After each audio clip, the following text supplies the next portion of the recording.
Since this vehicle is so wildly different to most of the stuff which I of course review in Beards and Cars, we're going to approach it in a different way. This is less an Auto Trader kind of review, if you will, and more a Jay Leno's Garage kind of video. And for those of you who have been following the project, of course you will be very familiar with this car, inside and out, because on the members section here on the channel, over the course of the past year, I've been building this car, along with a team of 5 other guys. It spanned 2 workshops and around £30,000, which included buying both of the vehicles which we used to build it, and of course all of the workshop stuff and the custom parts which had to be made. So instead of talking about this car as if it's something that you're going to drive down the road and see for sale at your local car dealership, we're instead going to talk about it in terms of addressing the most common questions which I get asked about the car. And those questions are, and I'll probably put time codes for them in there, why, first of all. That is by far the biggest and most common question which I get. Why would you do this to a Rolls-Royce? Who on earth in their right mind would have this kind of idea in the first place? So of course we'll talk about that first. Secondly, what's it like to drive? Of course that's a question which a lot of people have. Then the third one is of course to cover the overall spec, because I do know the spec for the car as if it were a production vehicle.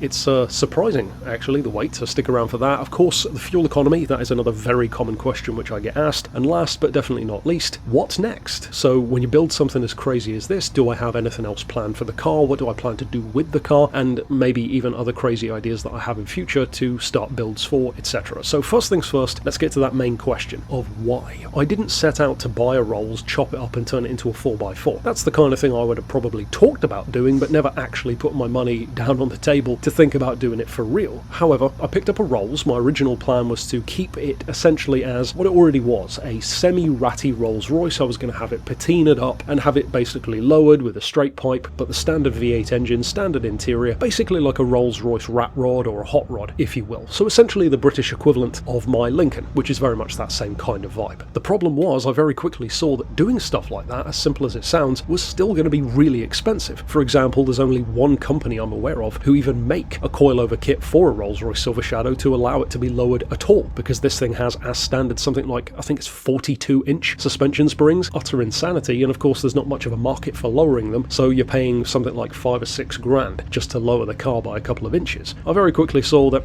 that's maybe not really for me, so I thought, what actually do I like about the car? The panache which the brand has. I like the look and the shape. It is, I would say, the most iconic Rolls-Royce shape probably of all time. And finally, of course, I love that kind of classy, old school interior with the real wood, the old leather, just the kind of vibe that a classic car gives you, I think cannot really be matched. So in other words, I basically like the shell, the grille, and the interior. So I thought, why not try and look on the internet, see if I can find something similar enough to basically pop that on top of another car and make it something easier to live with underneath in terms of economy, probably performance as well, definitely road holding and cornering, and probably reliability, chances are. And as it turns out, I found a couple of potential donors. I decided to take the plunge on a Mitsubishi L200, which as you can see turned out to be pretty damn perfect. In fact, the difference in wheelbase is literally 3 centimeters, so we didn't have to chop or extend either vehicle, which anyone who's done a body swap will know that's kind of crazy, to be able to find 2 different cars so radically different in purpose, separated by around 50 years, that can fit this well. You almost never come across that. Even more impressively, the track width that you can see here in the video, so in other words how the wheels fit inside the arches, that is also completely unmodified, so it's not lost under the arch and it doesn't stick out either. It is literally the most perfect fit you could possibly ask for. I've said before that a couple of people have done kind of this idea, like chopping a Rolls into a pickup truck on a Dodge Ram chassis. That's been done in the States. Over in Australia there's one on top of a Nissan Patrol. That's probably the closest to this thing, but that one sticks out of the arches a lot more. So there have been similar ideas, but as far as I can tell, and I mean the car's been around for over a year, so you'd think I'd have heard of it by now, I don't think anyone's done a Mitsubishi based build. So at least as far as I'm aware, this is the first of its kind. So the concise version of that entire story is, I guess, to say that the car wasn't really my plan, but it very quickly turned into more of a salvaging operation, because the option was to either keep this ratty Rolls-Royce, which was definitely a scam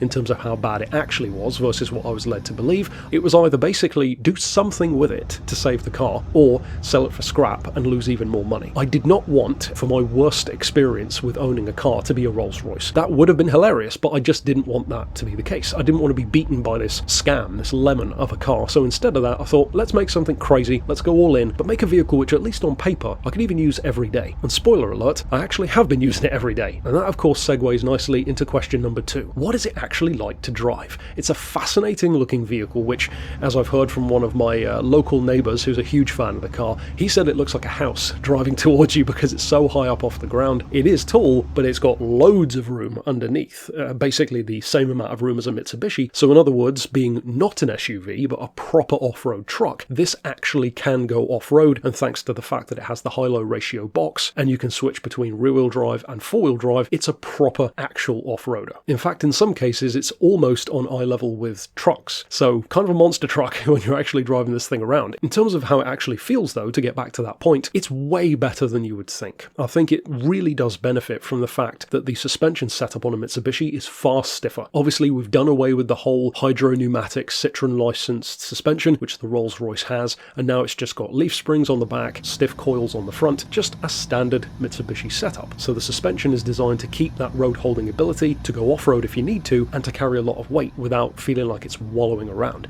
So the cornering is actually really good. In terms of braking power, well, again, standard setup, so it's got drums on the rear, discs on the front, and in terms of spec, well, it's a standard Mitsubishi engine, so 2.5 litre straight 4 turbo diesel, about 135 horsepower, so nothing remarkable there, but a good 260, 270 foot-pounds of torque, which is up around, what's that, 400 newtons, maybe a bit more, somewhere around there. So off the line, it actually is pretty good. You can pull off the line pretty well. The top speed, I believe, is limited on these to like 100, 105 anyway, and it's not like I'm ever going to need to go that fast. Even on the motorway, I'll probably sit at about maybe 60, 65 miles an hour for peak fuel economy. And that, of course, brings us to that question. What on earth is the fuel economy on this thing? Because it's this enormous car. Everyone knows a Rolls drinks fuel like crazy. This, in comparison, well, I'm currently going through kind of a test phase of working out my real-world fuel economy, but to tie into another piece of information which shocked me, I drove it to a weighbridge, and I asked them, would you let me put it on there, see how much it weighs? I was expecting, given that this literally has two entire chassis put together, the complete steel ladder frame of the Mitsubishi with, of course, transfer box, four-wheel drive, etc., all of which the Rolls-Royce never had, and then on top of that, which the Mitsubishi never had, you've got the complete, very heavy, galvanized steel monocoque of the Rolls, full shell, full interior, and in the end, and this is the insane part, I thought it was going to weigh 2.7 tons, at least, which is about the same as a Range Rover. It weighs, with me and half a tank of fuel, 2,360 kilos, which is about the same as a Bentley Continental GT. But here's the even crazier part. 85 kilos of that is me, and 80 kilos of that is half the tank of fuel, because the tank is massive. So that means if you take out that 165 kilos from me and the fuel, this actually weighs 2,195 kilos. That's 2.2 tons, which is virtually the exact same weight as a standard Silver Shadow. I don't understand how that is even possible with two chassis,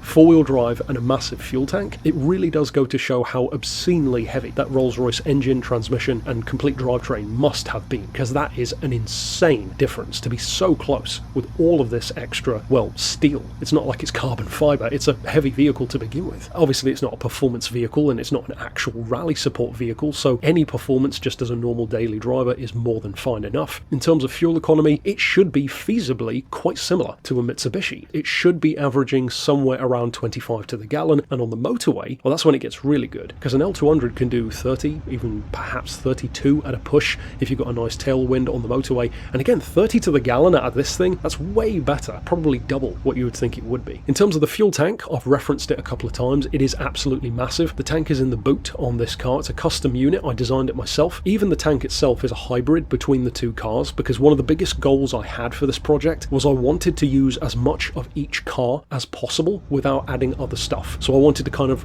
really recycle both vehicles in the purest sense, rather than just hollowing them out and upgrading everything. And one of the ways that I did that with the tank is obviously the tank itself is custom, but then in terms of the filler cap, that's straight off of the Rolls, and then the fuel pickup and the sensor is straight off of the Mitsubishi. So it's still like the symbiosis of the cars put together, which I'm really proud of. Then on top of that, the tank itself is almost the size of both of the others put together. So a Mitsubishi has a 75 litre tank, the Rolls has a very large 109 litre tank, except Mitsubishi you get about maybe 500 miles out of a tank at best on the motorway, with the Rolls probably about 350 to 380 at best, obviously with 10 to the gallon. This tank isn't quite the same as both put together, but it's not far off. It's 160 litres, so it's an endurance tank basically. It's 35.5 UK gallons, which means that I should get at least 900 miles out of a tank of diesel, even with mixed driving. And if you just stick to the motorway, well, that quite literally means I could drive from Land's End to John O'Groats, which is the very lowest point of the UK, to the very highest point of the UK, and almost all the way back down again on one tank of fuel. Over 1100 miles of motorway range. In fact, technically as high as 1150, but that would be a completely empty tank, so more like 1100. To get a project of this magnitude, which no one's ever done before, so literally everything we were doing was the first time anyone's done it before, there was no roadmap to work with, and to still get all of that done in 330 days, that's quite remarkable. And then last but not least, of course, the question of what's next. Do I have more plans for the car? Do I have more plans for the future beyond this car, etc.? Well, my initial plan when I was first building it was, of course, that it would be inspired, pretty obviously, even the race number is a nod to it, by the Jules Corniche, which ran in the Dakar Rally. That vehicle famously looks like a Rolls, and it's considered to be one, but it actually isn't. It's a fiberglass replica of a Corniche with a Land Cruiser chassis and a big old V8 engine. So it's an awesome car, and I think it sold for like $800,000 recently. This, of course, was inspired by that, but I also didn't want it to look like I was just mimicking the car, and I think that's pretty obvious. You know, the way I've done the headlights, they're not tinted, it's got the crash tape instead. The race number is a nod to it, but it's not the same. The sponsors are all different. I went for a kind of monochromatic black and white look on the livery rather than the colour. So I like to think that you can see it's inspired by that, but certainly not mimicking the car, because that's not what I wanted to do. In terms of what's left to do on the car, well, there are always small things here and there. You can see here, for example, neither of the speedos work. It's got the Mitsubishi Speedo in the centre. Obviously, the Rolls one doesn't work anymore because it doesn't have the gearbox. In terms of fixing that, I think it probably just needs a new sensor, but I've got a GPS app on the phone anyway, which is working really well. So for now, I'm just using that one. In terms of the fuel gauge, that isn't working either. You know, when you're moving wires around on a build, it's bound to get damaged. So I think it's just a simple new sensor needed. But again, I devised a way of using a dipstick with a ruler with different litre measurements on there. So I know pretty damn accurately how much is actually left in the tank, at least if I'm parked on a flat surface. And in terms of what is left to do, well, there are three primary things that I want to get sorted, probably before heading out to the first major car shows like the Haynes Breakfast Club, for example. The first thing is I'm going to get the interior a little bit restored, and by restored I just mean basically cleaned. I reached out to the best leather treatment company there is, and they agreed to work with me on the car, so that video will be coming soon. I'm planning to do, as you can see on the side of the car, the sponsor, which is Genelite. Everyone always goes for stuff like Lanagard, but it's not the best, far from it. So I decided to look for which company actually was the best, and it's Genelite. So I reached out to them and said, I don't want you to pay me, but I will advertise you on the car if you want to send me some product, and if it is as good as it's supposed to be, I'll happily advertise it on the car. So that video will be coming out soon as well. Completely remove all the surface rust on the Mitsubishi chassis. None of it, thankfully, is structural. They have a rust-eating layer, which you paint underneath the car, takes it down to the bare metal, then you paint it with the rust protection, and then coat it with the grease, and that'll be job done. Plus the underside will have that nice silky black look to it. And then finally, I'm probably going to put it on some slightly chunkier tyres. I don't want to go overboard and ruin the road quality or the fuel economy, but probably similar tyres to what I've got on the Lincoln now, which is a set of General Grabbers, because I absolutely love those tyres. I've had them on a couple of different cars. I had some street grabbers on the Touareg, some all-terrain grabbers on the Lincoln, and I'll go for those same ones on this. They're not cheap, but they're very good, very hard wearing, and even with a really heavy car, they don't lose air. So again, I'll probably get some of those on it, well, probably before Haynes. I had initially planned to fit it with a custom roof rack with a spare wheel on top and a couple of jerry cans, kind of like, you know, a Dakar vehicle. In the end though, the only way to really do that is to weld it to the roof, and I don't really want to do that because that's a one-way thing. Once you've welded it to the roof, well, unless you want to cut it off again, so I'm just not going to bother. And I also don't want the car to get lost under modifications. You know,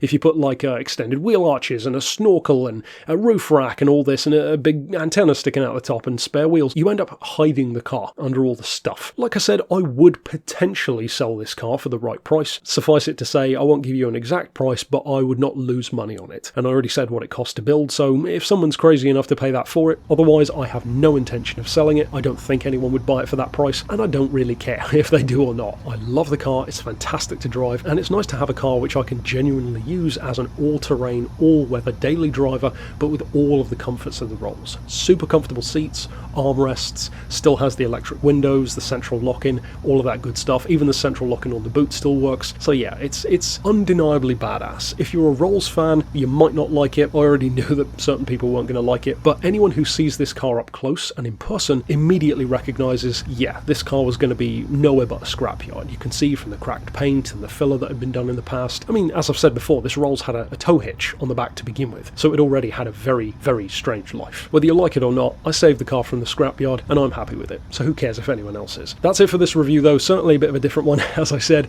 and of course, stick around for more beards and cars, sometimes the wacky, the weird and the wonderful like this one, and then some more Auto Trader kind of reviews in terms of vehicles which you should actually go out and buy, like your Jags and that kind of stuff. But I'll see you next time with those, and of course, thanks for watching.